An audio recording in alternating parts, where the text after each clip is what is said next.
तो हेलो दोस्तों, मैं इंजीनियर अनिलेश सिंह आप सबका Gurukul brilliant online coaching centre में स्वागत करता हूं।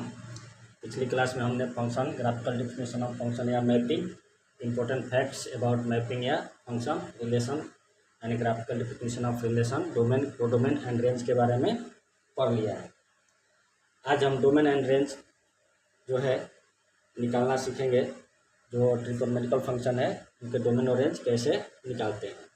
तो आज हम चर्चा करेंगे कि domain and range of some fundamental trigonometrical function. आइए अपना वीडियो चालू करते हैं। इसमें अपना पहला पॉइंट है y equal to cos x। y equal to cos x का ग्राफ कैसे बनेगा और उसको डोमेन और रेंज कैसे निकालेंगे, इसका आज हम चर्चा करते हैं। मैंने एक फंक्शन लिया है y equal to cos x, ठीक है। तो हम इसका पहले डायग्राम बना लेते हैं। डायग्राम बनाने के लिए क्या करेंगे, एक्स एक्सिस और वाई एक्सिस पहले हमने ट्रेस कर लिया।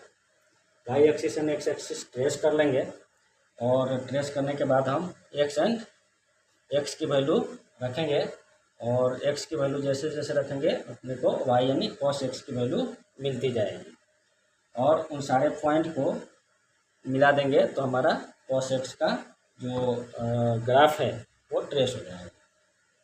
ठीक है, चलिए आगे बढ़ते हैं।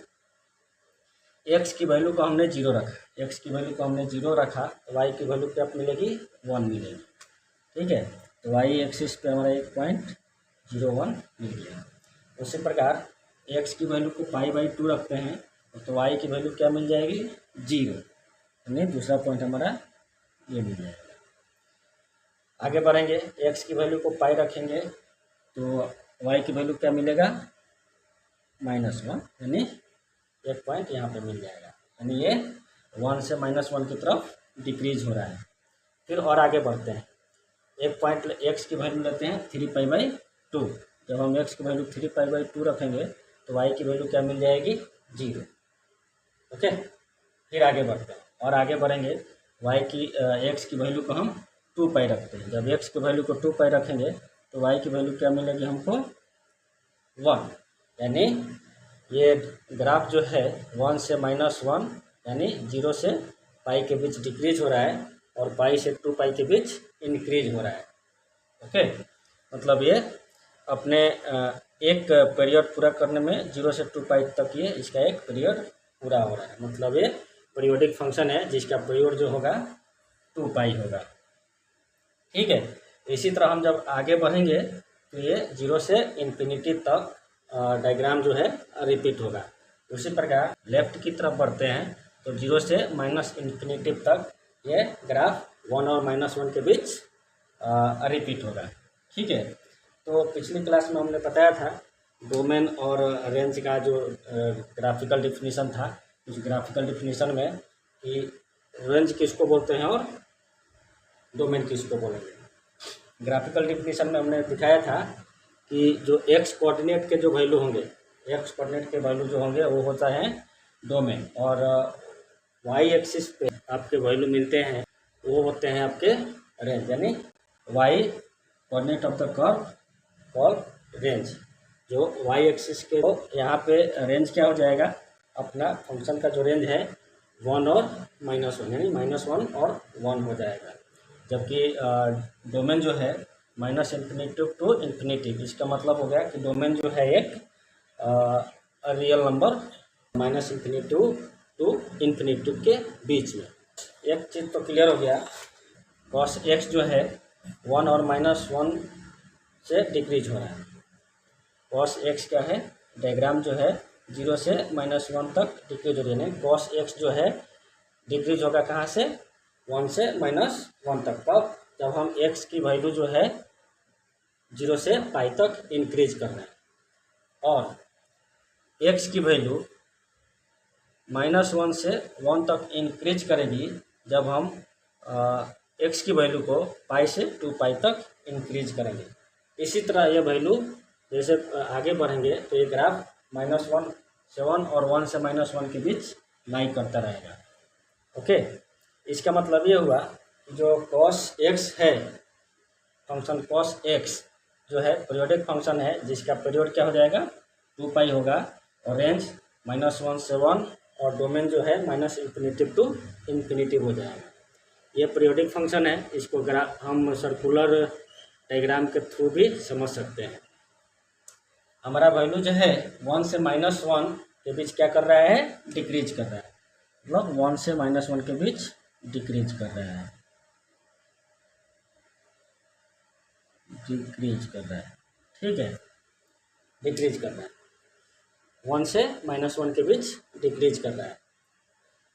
कब, जब हम x की वैल्यू 0 रख रहे हैं तो y की वैल्यू 1 मिल रही है, और जब x की वैल्यू हम पाई रख रहे हैं तो y की वैल्यू क्या मिल रही है, -1, मतलब 0 से पाई तक वैल्यू क्या हो रही है, उसकी डिक्रीज हो रही है। और आगे बढ़ते हैं, यहाँ से पाई से आगे बढ़ते हैं, तो जब पाई से 2 पाई के बीच जाते हैं तो अपनी वैल्यू क्या हो रही है, इंक्रीज हो रही है, क्या हो रही है, इंक्रीज हो रही है। पाई से 2 पाई के बीच की वैल्यू हमारी इंक्रीज हो रही है, ठीक है। तो मान लीजिए ये रेडियस हमारा यहाँ पे क्या मिल जाएगा, 1 मिल जाएगा। वैल्यू जो है 1 और -1 के बीच लाई कर रही है, 0 से 1 और 0 से -1, मतलब यदि हम सर्कुलर डायग्राम दिखाएं तो हमारा इसका रेडियस क्या होगा, यूनिट 1 होगा। तो हम एक 0 पॉइंट लेते हैं और 1 रेडियस मान करके एक सर्कल खींच लेते हैं, ठीक है। हमने एक सर्कल बना लिया 1 रेडियस मान करके, ठीक है। जब हम इस पॉइंट पर रहते हैं यहाँ पे, तो मान लो एंगल अल्फा मिल गया आपको, ठीक। फिर यहाँ से आगे बढ़ेंगे, यहाँ से आगे बढ़ते हैं, ओके। जब यहाँ से आगे बढ़ते हैं तो आपका मान लो बीटा मिल गया, ये एंगल हो गया आपका बीटा। उसी प्रकार और आगे बढ़ेंगे तो एक एंगल जो है अपना मान लो ये गामा, यहाँ से जब हम यहाँ आगे बढ़ेंगे तो गामा मिल जाएगा। उसी प्रकार और आगे जाएंगे तो मान लो जो एंगल मिला वो बीटा हो गया। तो एंगल निकालते हैं, यहाँ पे कॉस अल्फा क्या मिल जाएगा अपने को, कॉस अल्फा मिल जाएगा a/1। यहाँ पे क्या हो जाएगा, यदि ये अल्फा होगा ये sin 90 माइनस अल्फा क्या हो जाएगा, कॉस अल्फा a/1। उसी प्रकार जो बीटा है तो इसमें क्या मिल जाएगा, 180 माइनस थीटा।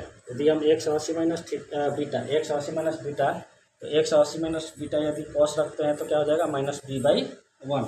ठीक उसी प्रकार हमको कॉस गामा और कॉस डेल्टा भी मिल जाएगा, ठीक है। इससे ये साबित हो जाता है कि कॉस x जो है जनरेटर सर्कल ऑफ रेडियस 1, जो कॉस x जो है रेडियस 1 का एक सर्कल जनरेट कर रहा है। तो इस तरह हम सर्कुलर डायग्राम भी क्रिएट कर सकते हैं फंक्शन का। आपको क्लियर हो गया होगा।